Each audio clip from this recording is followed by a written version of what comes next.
होय व. काय ग? अव माझ्या बाबाच्या घराची पूजा आहे की. कधी? आणि रविवारी. मग जा ना तू.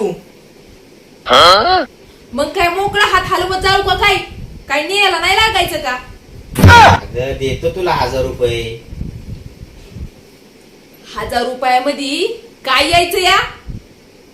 पोशाख नाही काय येणार? अव पोशाख तर न्यायला लागल,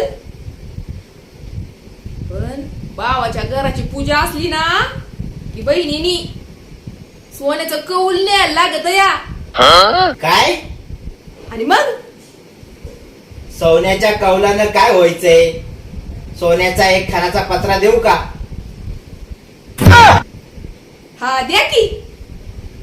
चांगलंच पाहुण्याचं दिवाळा काढायचं ठरवलंय. पाहुणा लय मोठ्या मनाचा.